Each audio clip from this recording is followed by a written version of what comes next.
again with episode 98 of The Horror Guys. I'm cruising Kevin. Up toward 100 there. We are. I'm Kevin. I'm Brian.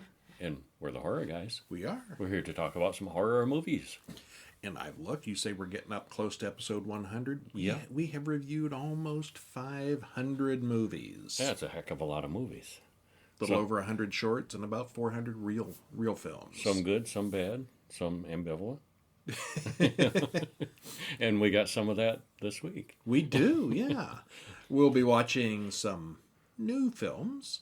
Possessor Uncut from 2020. Feedback from 2019. And not that kind of feedback? Well, there was some of that in there. There was. Yeah. Train to I can't say it. Busan. Train to Busan Presents Peninsula from either 2020 or 2016. If you speak Korean, it came out in 2016. There was a delay there before we get to see it. If you want the English version, it's 2020. And the classic film, The Mole People from 1956. We just dug that one up. The Mole People. Holy moly is the Mole People. I love mole brown sauce. Dig, dig, dig. Dig, dig, dig. So we should talk about that one first, since we already started practically. The Mole People? The Mole People. 1956. Yeah. Black and white. Directed by Virgil Vogel. If you're going to have initials, have VV, like in the Vivitch last week. Yep, you betcha. Virgil Vogel.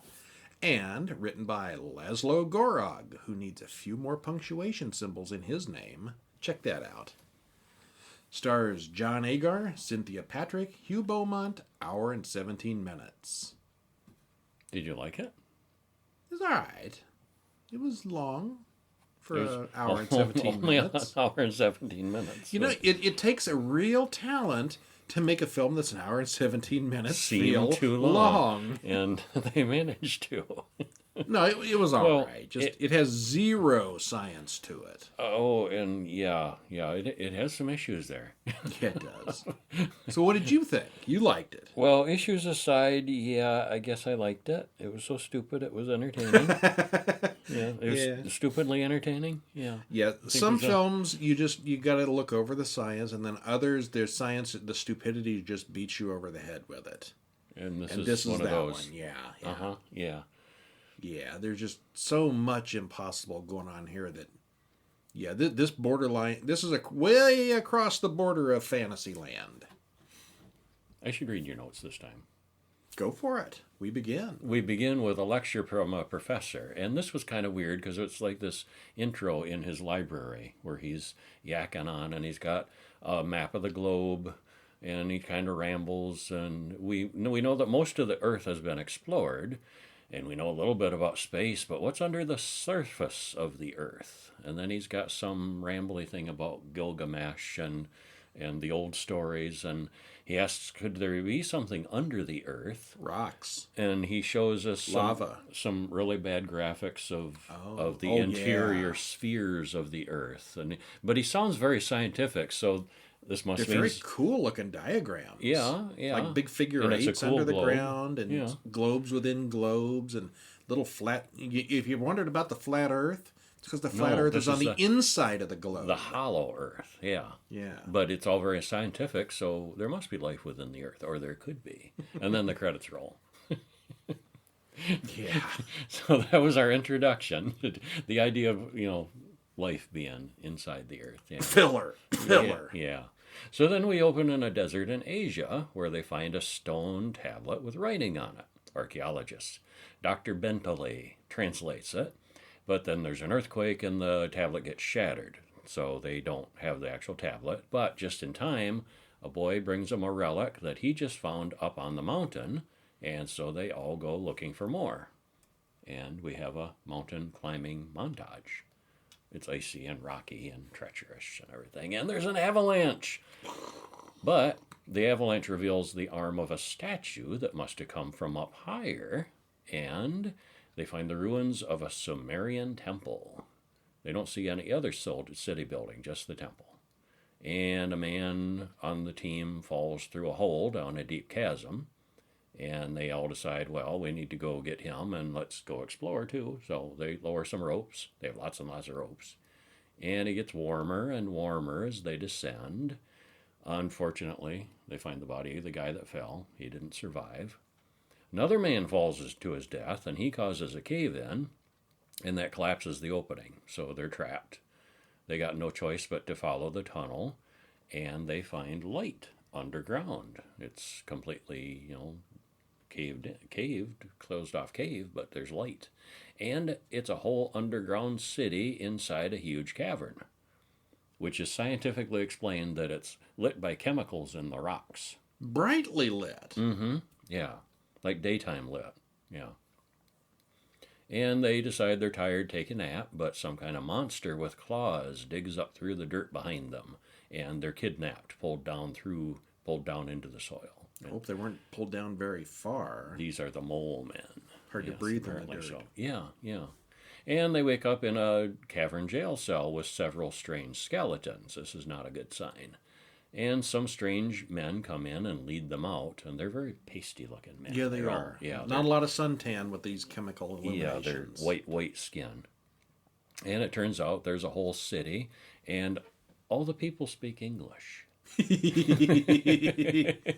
Perfect English. Because, the people in modern-day Sumeria up there in Iraq and those places, they all speak perfect English. Well, some of them speak it, but I don't know about perfect. And, yeah. Anyway, the high priest interrogates the men, and all the pasty, white-faced Sumerians who are speaking English are all surrounded by Egyptian symbology. It's all the movie makers knew. Yeah. Well, yeah, it's like they said, well, what can we put on the walls that looks ancient that people recognize as being ancient? Hey, we got these sets from that pyramid movie we did. Yeah, let's reuse those. And these are like, experts in ancient civilizations and archaeology and everything, and the English and the Egyptology and all this stuff doesn't faze them a bit. But the priest says they can't stay. You will die in the fire of Ishtar. Yeah.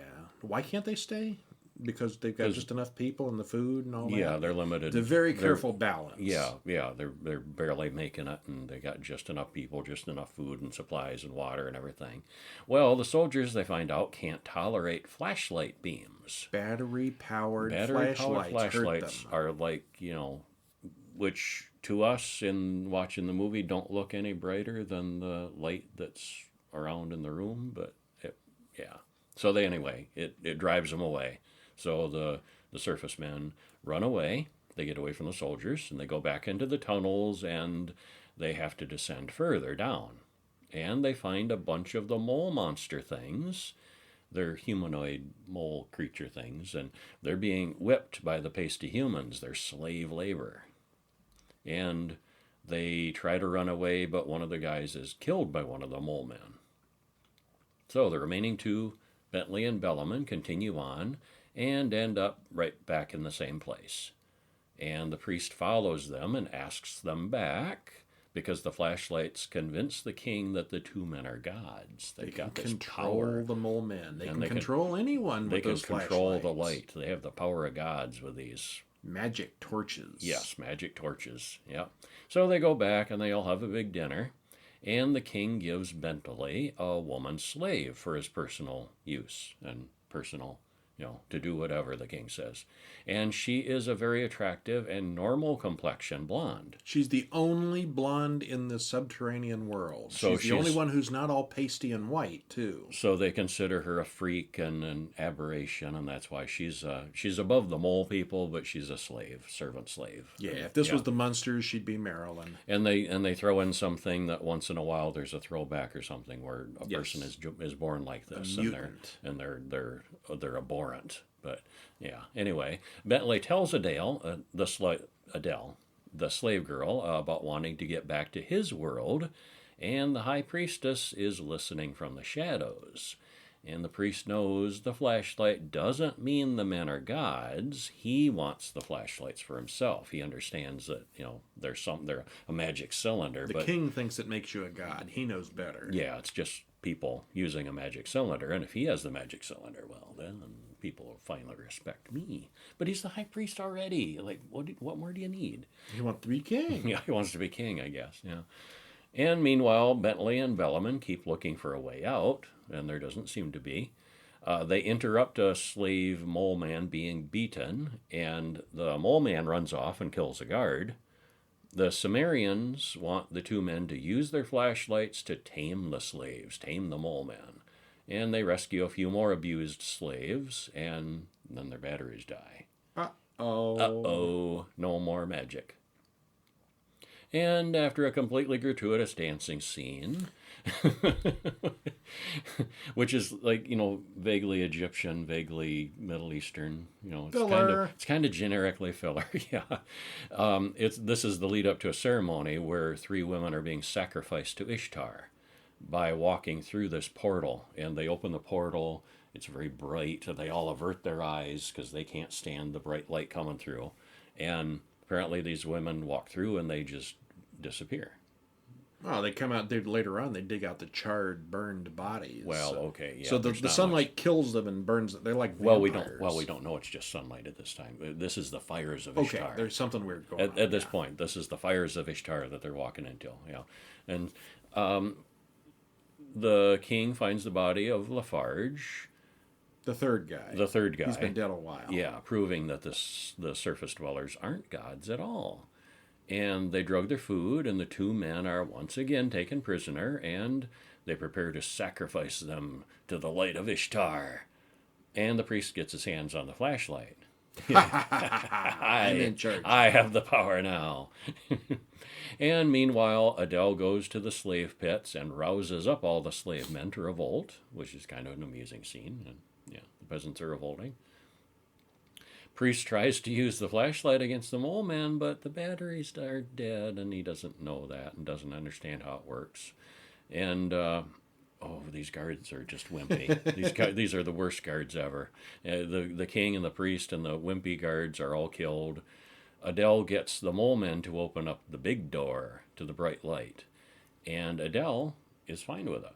And the light doesn't bother her. She goes right in, and it turns out it's just sunlight, which is lethal as a furnace to the pasty folks after generations of being underground, which, bad science. It might hurt your eyes. It might blind you for a while, but it's not going to burn you to ash. Yeah, somebody who's a complete albino, let's assume they were complete albinos.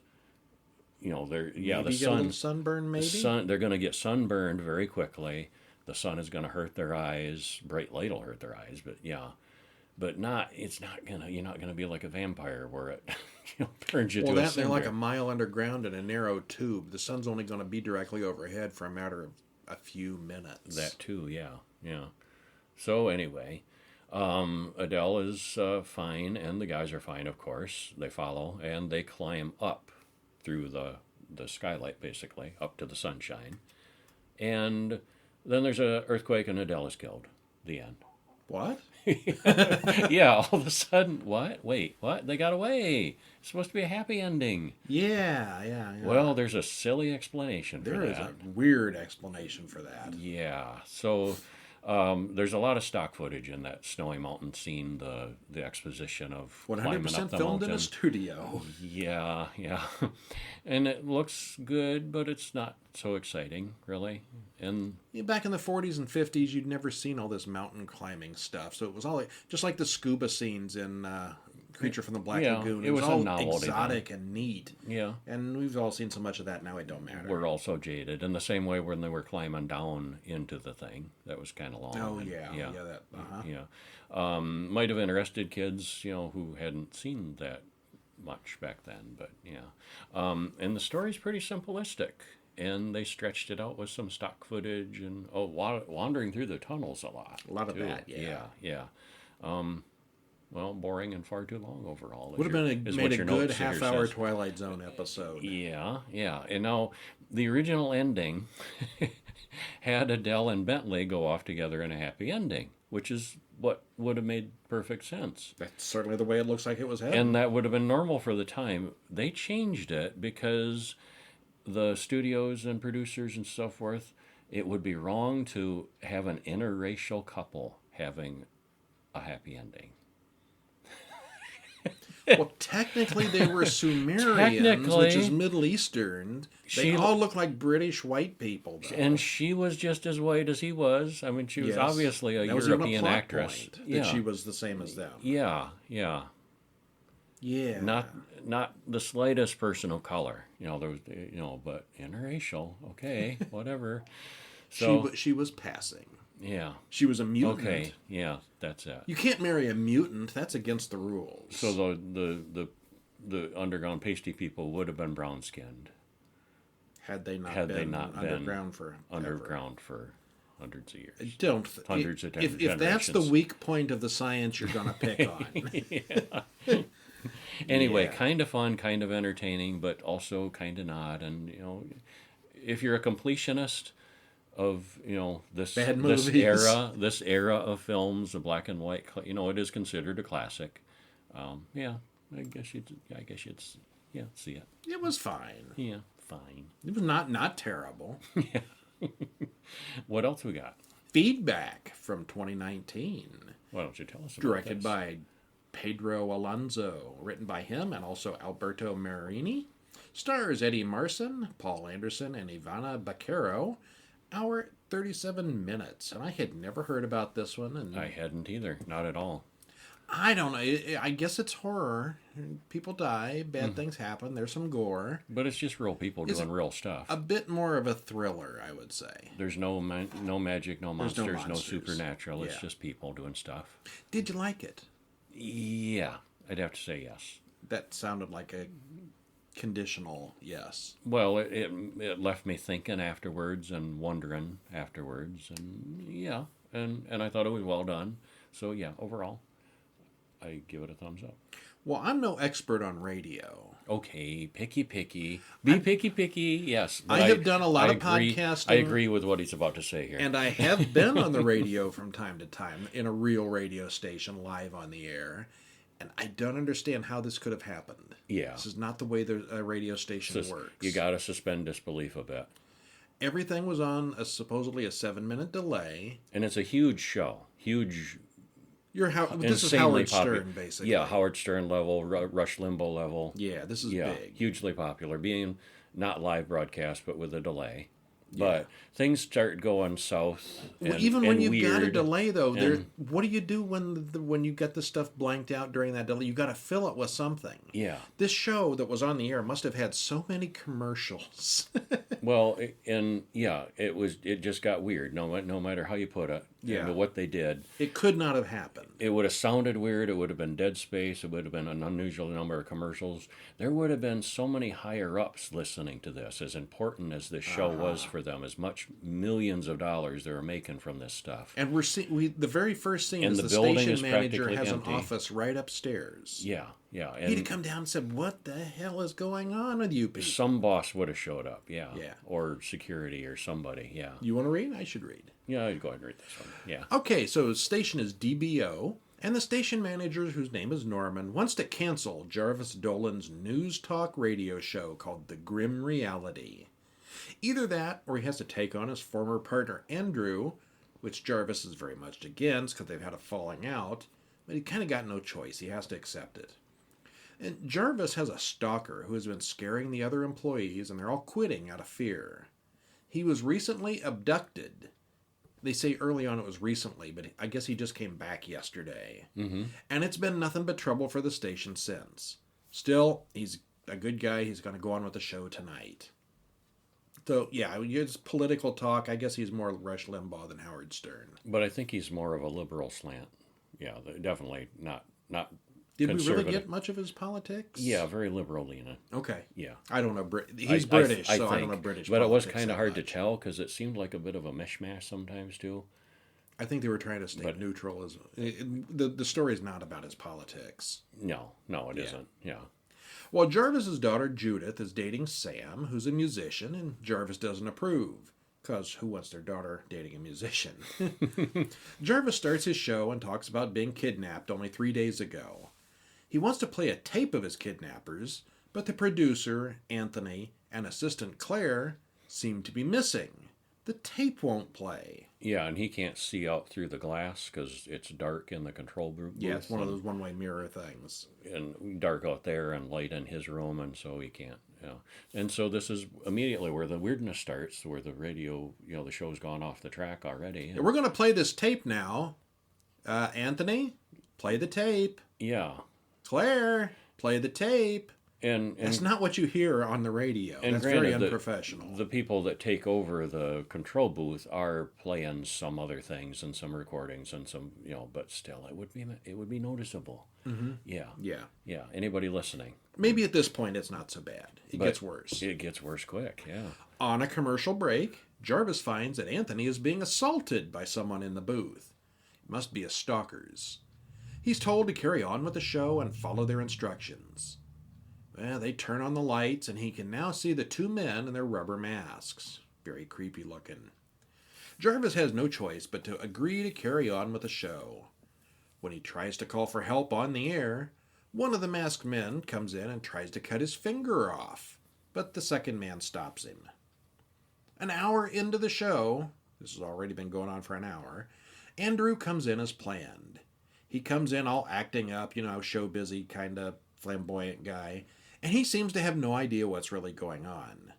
The voice that is in his headphones now tells Jarvis to continue with the interview for one more solid hour, and it'll all be over. Andrew then starts talking about how the two men met and became famous, and the intruders seem to approve of what he's saying. Jarvis is then told to ask about the two girls at the party that went with Andrew in 2011. What did you do with them? What happened in room 221? Jarvis asks. Andrew gets a little shocked look on his face, throws off his headphones, and gets really upset. At this point, he takes off the headphones and starts yelling, and the listeners can't hear any of this because... 7-minute delay. Then what? Yeah, well, yeah. One of the men comes in and smashes Andrew's hand with a sledgehammer. That'll get his attention. Mm-hmm. They want Andrew to admit that he raped those girls years ago, and they want him to admit it on live radio. Andrew tells the story about what happened, and it's not going to do his future career any good. Then the men want to know what he did to the boy and the other girl at the party. Andrew admits he hit the girl's boyfriend again and again, and then tied him to the radiator and put a sock in his mouth.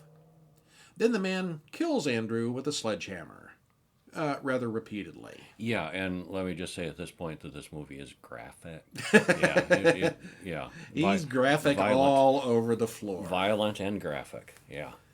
Then Jarvis wakes up, and Andrew is clean and happy again. The assistants are still there, and Jarvis doesn't have a bit of blood on him. Oh. And then he really wakes up. Oh, it was a dream. Mm-hmm. The men are still there, along with Andrew's rather flat body. Yeah, squishy. Jarvis gets the gun away from the two men and forces them to remove their masks, but it turns out Assistant Claire is in it with the two men. She's the girl who was raped so many years ago. And one of the guys is the boy. Yeah. When the break ends, they start accepting listener call-ins. Alex calls in, and he says he was there that night at the party. He was the boy in the story, and Alex claims that Jarvis was there that night as well, and that he helped Andrew cover up the rape. The younger of the two attackers comes out of the back room. It turns out he's the one calling on the cell phone. The older man explains that he's the father of the second girl who just kind of went missing. He wants to know what Jarvis did. Where is his daughter? Well, Jarvis refuses to cooperate, so the younger man breaks his finger. While the criminals argue, Jarvis locks himself in the booth next door and starts crawling through the walls to find a way out. The young guy crawls in after him while the old guy shoots at the walls. Not the smartest move. No, it wasn't. Well, they bring in Jarvis's actual daughter as another hostage, but Jarvis still denies knowing anything about the rape. He interviews Claire, and some of her story doesn't make any sense, according to Jarvis. Claire and the father of the missing girl both come to the conclusion that Claire is simply crazy. Or is she? They put Jarvis on the air one more time, and he explains everything that really happened that night. And then more stuff happens. And then more stuff happens that I'm not going to go into. But, yeah, I thought this was interesting because it does make you wonder, and then you think, yeah, I've made up my mind. Did Jarvis do it? Did the Rock guy do it? Did they do it? He gets on there. He admits doing everything, but then Claire he pulls really the tape bonkers? and says he didn't really do it, and you don't really know. And then, you're wondering, because they've got his daughter, they're going to kill his daughter. Well, a desperate father is going to say what the guys want to hear to save his daughter. Yeah. So was he faking that story? Was he telling the truth? A torturer's dilemma. Do you believe what they say under torture? Yeah. Because they're going to say what you want to hear. And it could go either way. It could. Yeah. Yeah, somebody got way too tired about hearing about Brexit on the radio all the time and decided to make this film instead. Get your revenge on those radio talk show guys. I do find it way hard to believe the real radio show could have so many interruptions without some kind of manager coming in to check on them. Especially since we know that the station manager was just upstairs a few minutes ago. And there's also mention of having a party downstairs for the entire station. Somebody, somewhere, would be listening to the show or wondering about all that dead air and weirdness. It definitely did not sound... There's no way that could have sounded like a normal radio show. Even if they didn't go themselves, they'd call security and say, hey, can you go check on the studio? And we do see that down in the lobby, there is a lot of security in that building, down on the bottom floor. Yeah. So that aside, it's a decent movie. Yeah. Not terribly logical. But how many horror movies really are? Yeah. On the other hand, it is very suspenseful. The tension builds throughout, and it's never quite clear what's going to happen next or who is really telling the truth. And overall, I did like it. Yeah, overall a thumbs up. Yeah. Now, I think we may disagree on the next one. Possessor, the uncut version from 2020. Written and directed by Brandon Cronenberg. Related to David? Son. That's his son. Stars Andrian Riseborough, Christopher Abbott, and Jennifer Jason Leigh. Hour 43 minutes. Did you like it? No. I knew you were going to say that. Why don't you ask me if I liked it? Did you like it? Yes. I knew we'd disagree on this one. I did. Yeah. Science aside, don't analyze the science and how that works. Yeah, I really liked it. Okay. Not quite. I mean, it's science fiction, but doesn't seem that futuristic. More of a alternate timeline, I thought. Okay. A different kind of technology than we have, but not necessarily in the future. That makes sense. Is science fiction gone wrong? Yeah. Very much. Very wrong, yeah. Well, in the not too distant future, a gal named Holly goes to a party. And she picks up a knife from a table and stabs a man repeatedly. A lot of blood. Yeah, and he's very dead. And when she's done, she kind of seems like she doesn't understand what happened or why she did it. She pulls out a small pistol, and it looks like she's gonna... There's some conflict. She's wanting to shoot herself in the head. Can't bring herself to. Instead, she pulls it on the cops. Cops do multiple death by cop, and went from suicide to death by cop. Yeah. Dead either way. And then somewhere else, a woman wakes up and takes a helmet off. Her name is Tasha Voss, and she was possessing Holly to kill that man. She is a virtual assassin, and then she has to identify some personal items and kind of go through a decompression process to make sure that her memory has come back and she's really herself. And no false psyche, states the examiner. No any anomalies during the interface, she says, and no, Voss responds. And she's kind of lying. We know that there was something not quite right there from her reactions. Things were fuzzy, yeah. And she was supposed to... How you feeling? Oh, fine. Oh, fine. Never better, yeah. There was a problem. Yeah. And our next contract is almost finalized, and it's a big one, says the examiner and boss, who's Gerder is her name. But yeah, she was supposed to blow her brains out, which would trigger the return. Yeah. Voss puts on the helmet. She possesses someone else. While they're possessed, they use that possessed person to perform an assassination. and then they kill themselves, shoot themselves in the head to return to their body. And when they die, yeah. But Is what's supposed to happen. But she couldn't bring herself. Whether the other girl was fighting it or Voss couldn't bring herself is a little unclear. But yeah, unclear at this point. Yeah. So Voss goes to visit Michael, her husband and kid. He's got the kid, but they're currently separated, and she is preoccupied with memories of her work. Keeps haunting her and coming back to her. He wants her to come back, and she's not ready to. So she moves on to her next job, which is to kill a family patriarch so that the survivor inherits it all. And she's going to possess a guy named Colin. So there's a gender crossover weirdness already. Yeah. Too. Yeah. And she starts studying his speech patterns so she can, make it a smooth. They kidnap Colin and do the implant web surgery. There's got to be an implant in the recipient's skull. Yeah, you can't just do this to anybody. They have to have a receiver. Yeah. And she can only stay inside for a maximum of 3 days. They make that clear. Otherwise, it starts getting really hazy and things really start getting blurred. And so they turn on the machine and she possesses Colin Tate. And then Tasha Colin wakes up in a high-rise apartment next to his girlfriend, Ava. And the plan is to kill Ava and her rich father. And then this other dude will inherit everything. Yeah, he has to kill both the father and the daughter. Mm-hmm, yeah. And they, Colin goes to work at his day job, but he finds it difficult to concentrate because it's kind of not really his job. It's kind of him, but it's not him. Yeah. There's a lot of hallucinations. He keeps hallucinating some kind of floating pill, and there's other hallucination scenes in this, and they're really Which cool. we're not clear what they're about at this point. Is it Colin having the hallucinations? Is it Voss having the hallucinations? Is it some kind of side effect for both of them? We don't know yet. But a lot of the hallucinations are the two people merging and unmerging and stuff. Yeah, so something to do with the way their psyches are, fighting each other and living in the same body, basically, which I thought was really interesting.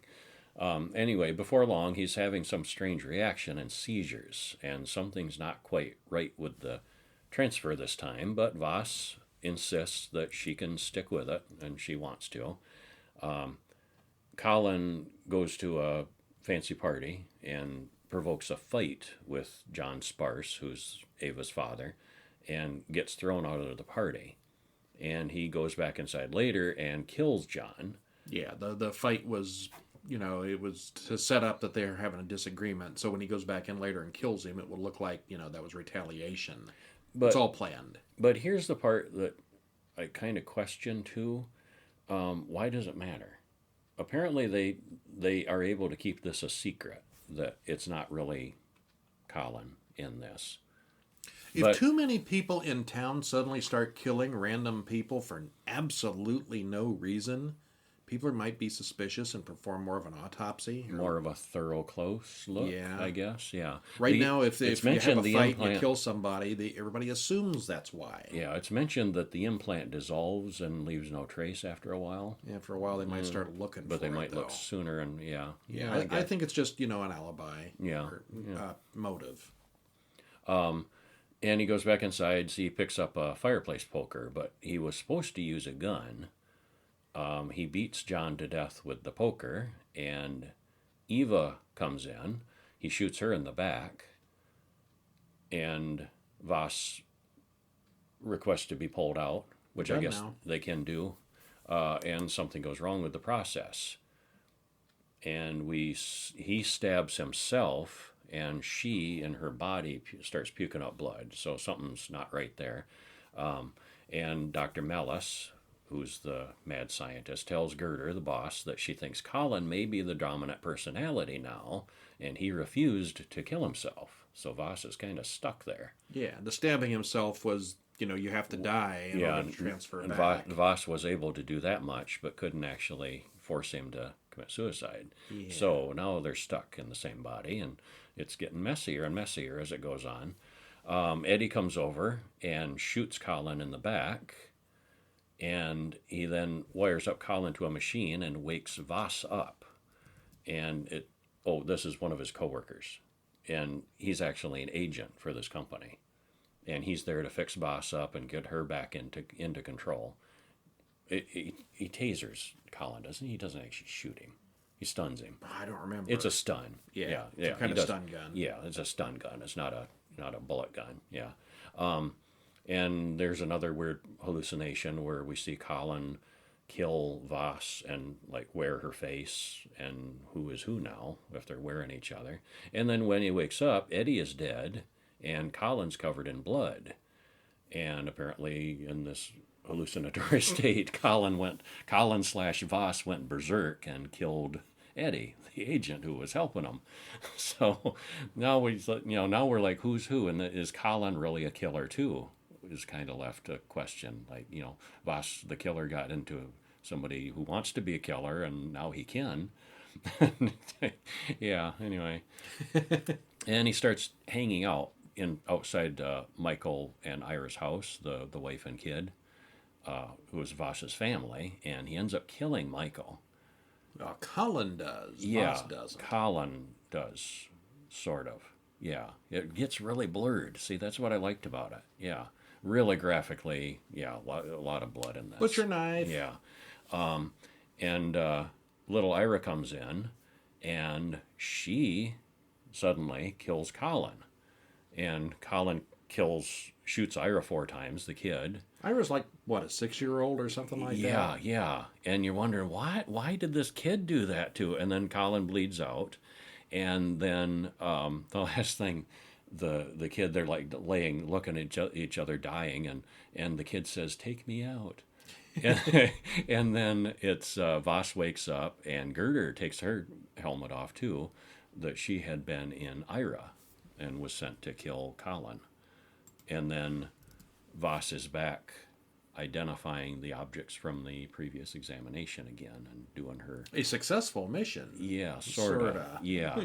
And she seems a little hazy in her memories, and and it's still wondering, did she bring Colin back instead, or still lingering, or Okay, well, you liked this one. I thought it was pretty interesting. So the visuals when she possesses Colin are really, really good. It's like she's sort of a wax figure that melts and then reconstitutes as him. Mm-hmm. She melts and he takes her place, which is a pretty neat effect. Oh, and there was that sex scene too. You remember that? Or they kind of merge. Colin is having sex with Eva physically, but Voss is in the body too, and there's a hallucinatory moment where it's Voss doing the topping, and she's got a penis.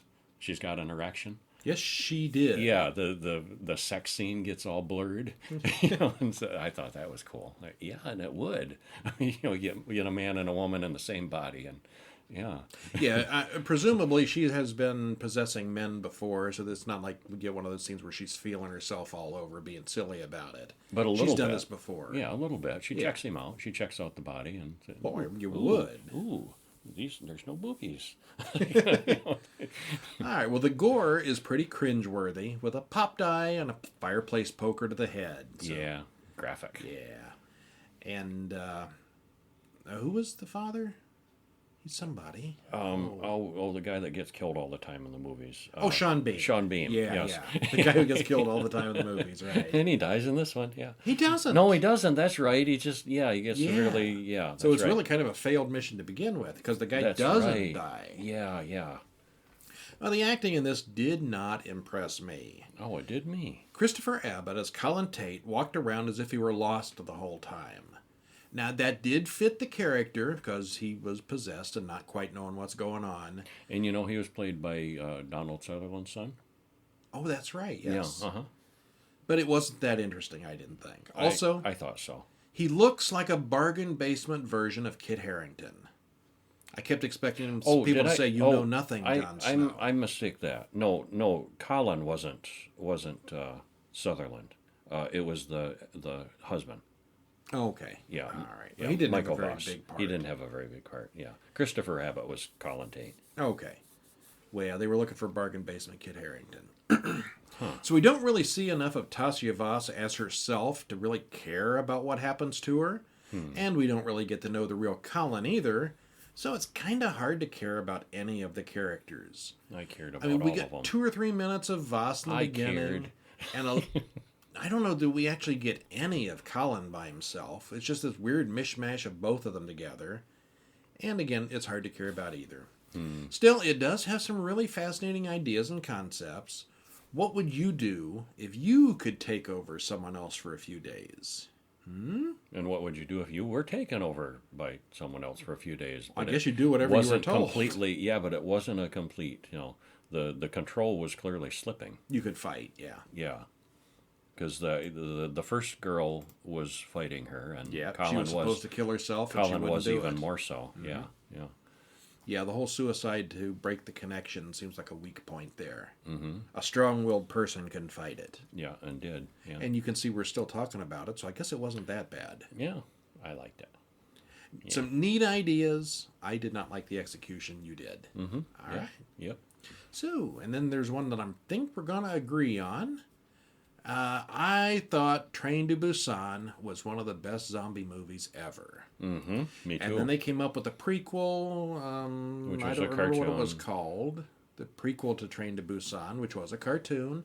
You immediately dislike cartoons because in it's a general. cartoon, I'm immediately I biased. disliked that because it was boring and unnecessary and dragged on for too long. And it was a cartoon. I like cartoons. At least I'm make fine it a with good. cartoons. At least make it a good cartoon. Okay. And that takes us to Train to Busan Presents Peninsula. Released in Korea in 2016, released in English in 2020.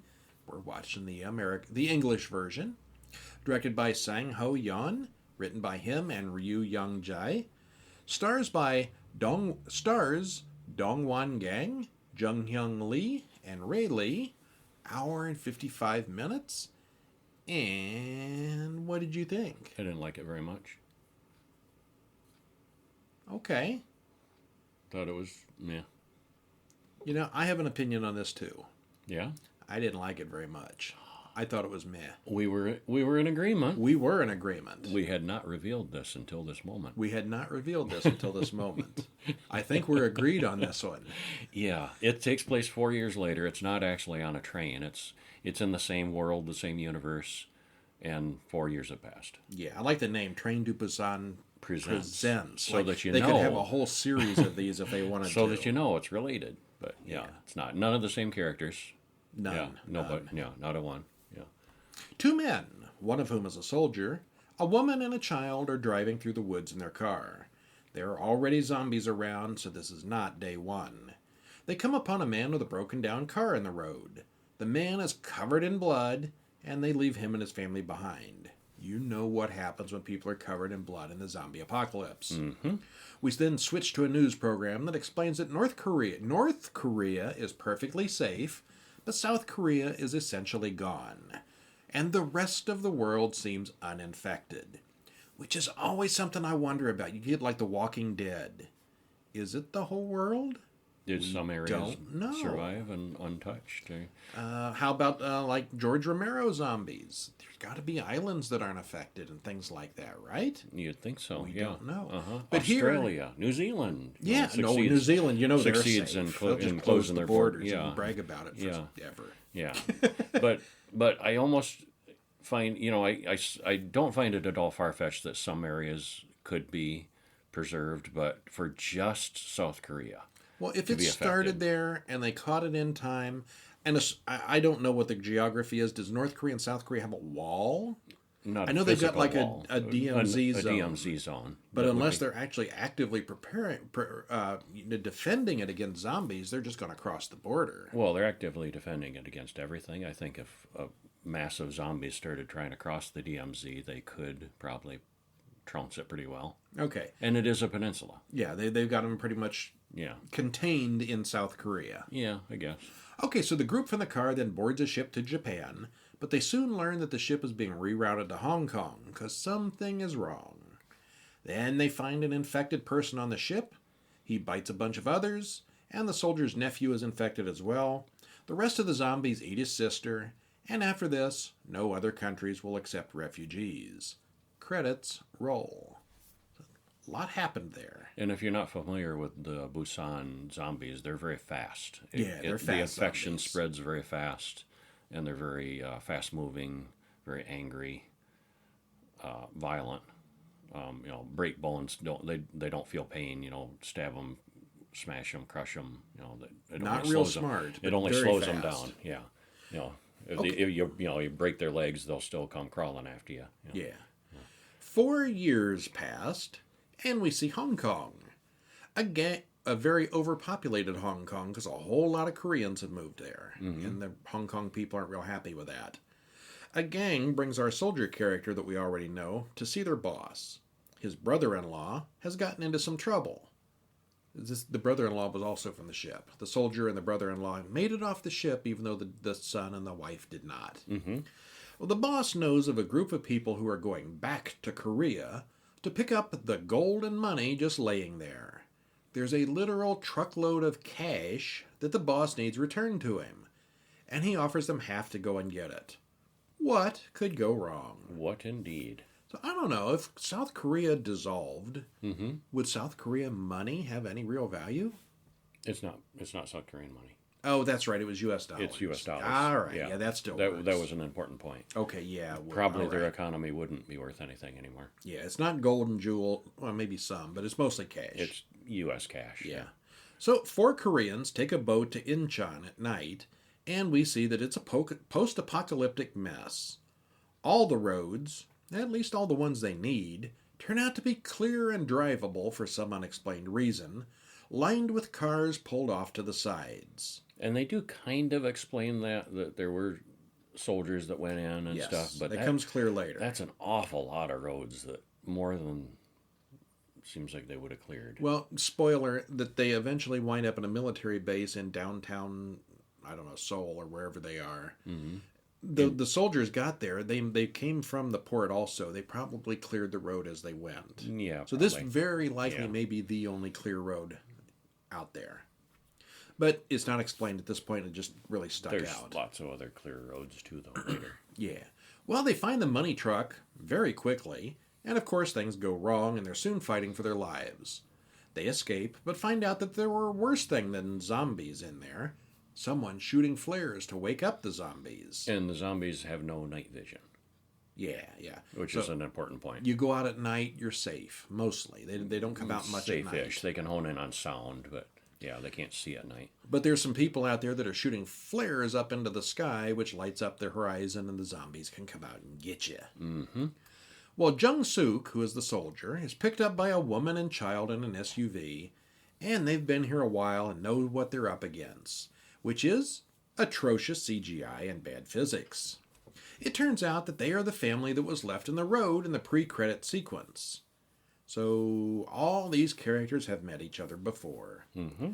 Now there's a grandfather, mother, and 2 children, and they want to help Jung to the port. Meanwhile, Young's brother-in-law is hiding the money truck, which He's is hiding in the money truck. in the money truck. Yeah, yes. he took refuge there against the zombies. Yeah, not a good idea. Which has now been hijacked by another gang. The sergeant commands that he be put into the arena. Well, okay, so a post-apocalypse, a group of soldiers, and an arena. Guess who he's going to fight? Master Blaster? Probably not. Probably not. Boy, it was reminiscent of that, wasn't it? Yeah. This group was interested in the truck, thinking it was full of food. They didn't even know about the money. They're all stuck in Korea. What do they want American dollars for? Right. This is Unit 631, originally sent to rescue civilians, but they've all gone native and feral instead. In the arena, we see their version of Thunderdome. 2 men enter, 1 man leaves. Well, about a dozen prisoners enter, A dozen men enter, 1 and man a whole leaves. bunch of zombies go in, and nobody leaves. Still, the brother-in-law does survive the first round. Meanwhile, Young talks to his group into stealing the truck back. On the other hand, Captain So and his henchmen are already planning on driving the truck to the port and escaping the country. The captain and his little Igor buddy have found out that there's all this cash, and he's abandoning ship. Yep, time to leave. Young and Min infiltrate the captain's compound. Captain So is using their last reserves of food to distract everyone from his own theft of the truck. Soon, Young, the captain, Min, and the brother-in-law, whose name I never did catch, come together, and it's a free-for-all in the Unit 631 compound. Young and Min get the truck and head toward the port, but the brother-in-law is finally killed, which was a relief to all of us. Sergeant Wang is soon in pursuit. There's lots more CGI video game driving through zombies and other cars. And there is like a half-an-hour road chase with these CGI cars that look like Grand Theft Auto would have rejected for quality purposes. It was so obviously CGI. Oh, it was bad. It was really bad. Yeah, maybe it looked better on the big screen, but boy, on a big television, it sure didn't. CGI monsters is fine. Zombies weren't terrible, but the car chases were just bad. And they were long, yeah. There's about a full half hour of CGI cars driving through CGI zombies with CGI bullets flying everywhere, and none of it is at all interesting because it's so incredibly, unbelievably, ridiculously fake looking. And the physics are pretty bad. Oh, yeah. No, yeah, they'd have died the first 30 seconds. 6 different ways. Mm-hmm. Well, finally they make it to the port where they find Captain So waiting for them. Then they have to see if the first gang with the ship will even keep their part of the bargain. Will anyone make it out alive? Well, we're going to make you watch to find out. Yeah, you don't really care by that point, but okay. Well, it's a good concept. Zombies meet Escape from New York, with a little bit of Ready Player One driving action, but it's not terribly well done. And throw in some Mad Max Beyond Thunderdome. Oh, yeah, got that one apocalyptic, scene. yeah. Uh-huh. Yeah, they threw in all the cliches here. A little bit. Not really cliches, tropes. Yeah, okay, all right. Homages. Yeah. Yeah. A little of this, little of that. It's not bad stuff. Yeah, but the CGI. If I haven't mentioned it before, the CGI is pretty bad, not even video game worthy, and there's a lot more people alive in the city than there has any right to be. There's people everywhere. The hardest thing to believe might be that all the roads have usable pathways on them. Who cleared the roads? Maybe the military unit. But why'd they clear so many roads? Yeah, they car chase all over that town. Yeah, they do. There is some gore here, and some practical effect zombies. There are thousands and thousands of zombies, but 99.5% are computer generated and pretty fake looking. The driving stunts would be really cool if they looked at all realistic or believable, but they don't. This should have been a full cartoon like the other Busan sequel, which was a prequel. You know, I hate to admit that, but I think it would have been better. Yeah, there's so much of this. It's so cartoonish already. Uh-huh. There's so much of this that's obviously animated that they should have just gone all out and animated the whole thing. Mm-hmm. I can usually look past CGI special effects, but this film relies on them way too much, and they're just poorly done. And I don't recommend it. No. And you don't either. Can't recommend this one, no. So, that's our show. That is. Thanks for joining us. Stop in during the week at horrorguys.com. Pick up one of our amazing, wonderful, award-winning books at horrorguys.com/books. And stop in next week when we'll watch 4 more films and maybe a short. What are we going to watch? A La Llorona, another telling of the classic tale or some variation of it from 2020. Yeah, last summer we did, what was it called? The Tale of La Llorona, or the story of it or something? This is just La Llorona 2020. It's a Guatemalan subtitled film. Interesting. So potentially interesting. The one you're watching isn't subtitled. It's not the one we're talking about. And we got Dan Curtis's Dracula, which stars Jack Palance as Dracula. Made for TV by the guy who made Dark Shadows, and of course Jack Palance. So for an undead vampire, he breathes awfully heavy. Well, that's Jack Palance. Vampires don't breathe. I think did he ever have a role where he didn't do that? I think that's all he did. He didn't act. He just breathed heavily. Okay, then we're out to the reservation off the reservation with Blood Quantum. On and off the reservation. Really interesting take on zombies again from 2020. And going back in time, you know what really bugs me? Giant mantises. Deadly Mantis from 1957. Mantis is bigger than a train. Yeah, much bigger than a train. Yes, Yeah. bigger than a train station. Yeah. All right, well, I'm Brian, I'm Kevin. and we'll see you next week. See ya.